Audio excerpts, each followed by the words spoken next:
This time on Coldwater Cowboys. Oh my God! We're going to sink. Lord. A look back at 3 seasons.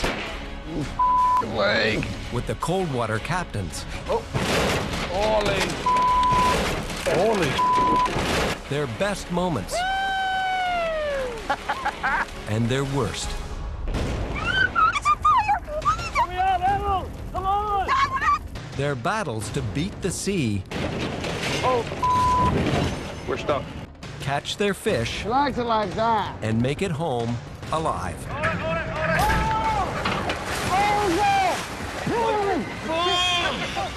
Jesus.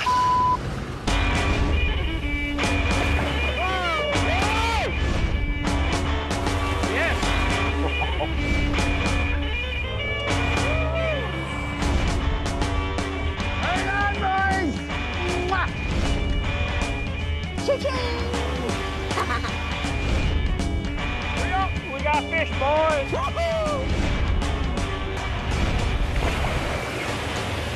Let's go fishing.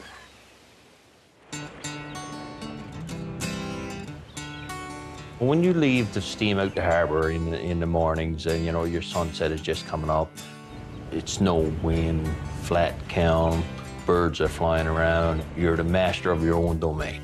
And you just take a deep breath and I'm free. I'm free. It's something that comes over you and it's almost like a gold fever. She's right for us, kid. Only it is the saltwater fever. It's just something that gets into your soul. When you take that boat out on the sea to go looking for fish, you're set free. It's just open beauty. The sky touches the ocean and it's just sets your mind at ease. Lord Jesus. Till something goes wrong. The ocean is her own. You can't tame the ocean. Jesus. And there's nothing you can say gonna make her happy. Jesus. Hold on. Holy. The only thing you can do is when she lets you go, go. When she wants you to go ashore, you better go ashore. Jesus. You never test her, you never push her. Right up. You're a fisherman, and you don't respect that ocean, you're going to get the biggest fright you ever got in your life. Right there, boys. Either that or you ain't coming back. Whoa!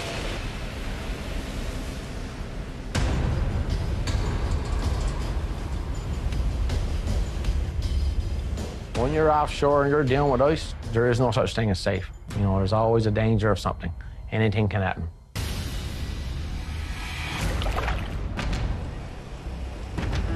Every spring, thousands of floating giants, some the size of a city block, invade the fishing grounds of Newfoundland. This season, I had to come really close to an iceberg. We were fishing crab offshore. Oh my goodness, icebergs. Skipper Maurice Anstey is missing a string of crab gear. I don't want to lose that. That's $5,000 or $6,000 worth of gear. And he's pretty sure he knows where it went. Big iceberg must have hooked it and dragged it. Darryl, look for the boy. They're now. Sweet as Jesus. There he is. 3 o'clock. Skipper! I sees it. the Aye. He's right there, look. Right there next to the iceberg. That's a damn big iceberg. That iceberg was at least 4 stories high. And if a piece of that fell down the right way, we would have been in trouble. I think the gear's still there. We got to go in, hook it up and try it. And take Got my days. That's dragged a long way. I know, boy. I know. Take that fleet of I think it's still there. We got to haul it up. We got to go and get it. Morris, I hope you know what you're doing. I had gear sitting right by the iceberg, and I had no other choice. I had to go close. Too close. Holy. Huge icebergs sometimes, a piece that's in under the water and roll up in under your boat and flip your boat over in no time. You know, you wouldn't have a chance. Jesus.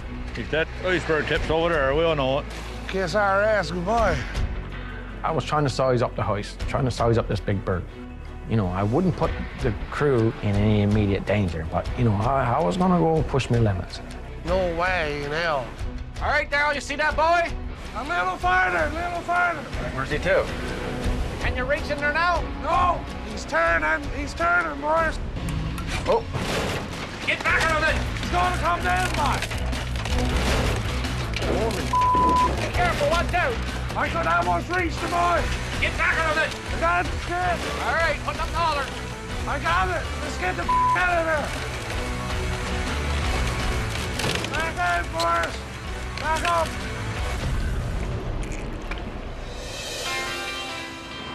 He must be nuts. Ah. Sweet as Jesus. That's my gear there. I'm gonna get it, one way or another. No, I don't believe it. Grab. And I got the gear. I got back cleared Iceberg, and I got in the gear and got it back aboard the boat. Yes, sir. That's what I'm talking about. Once we got that boy aboard and got clear, there was a relief like you wouldn't believe.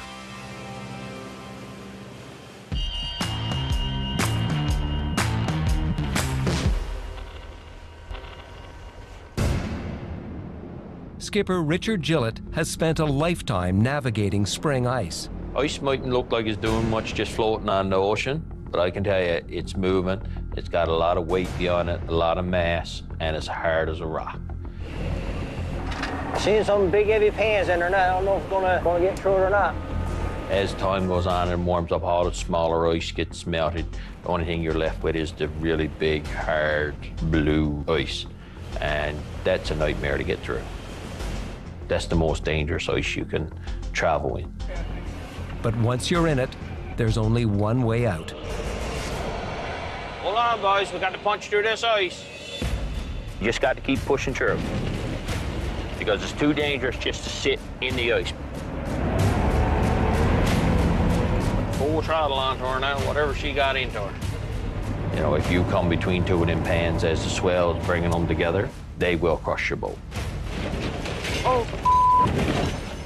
Many boats have been crushed and sank. So you have to watch what you're doing.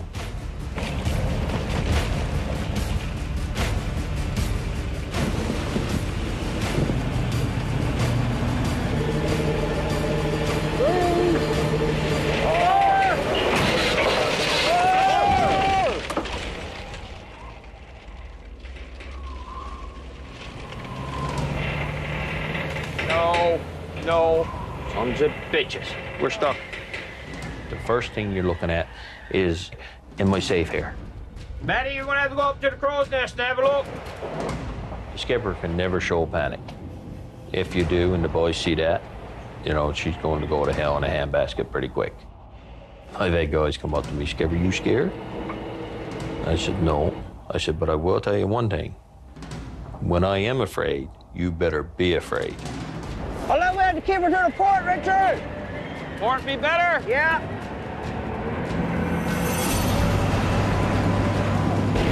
Oh! Jeez.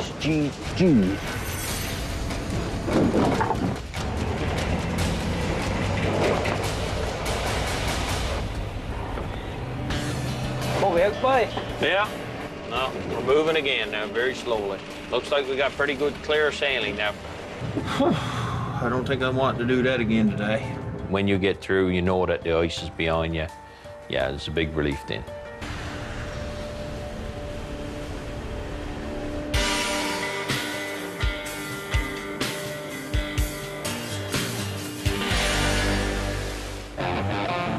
Out on the North Atlantic, there's no such thing as a safe place. Off to the rodeo again. When you're fishing, you can never let your guard down. Just because it's a beautiful day don't mean things can't go wrong in a big hurry. There was one trip we had this season. We sat our seine, we got a full load of fish. When you're pumping those capelin, a lot of water comes in with those fish. And the way we had the boat break is the water could seep slowly into the fish hole, and we could pump it out with the pumps. Come on, for we sinks. That's it, we're heading home. I was in it back to Valleyfield.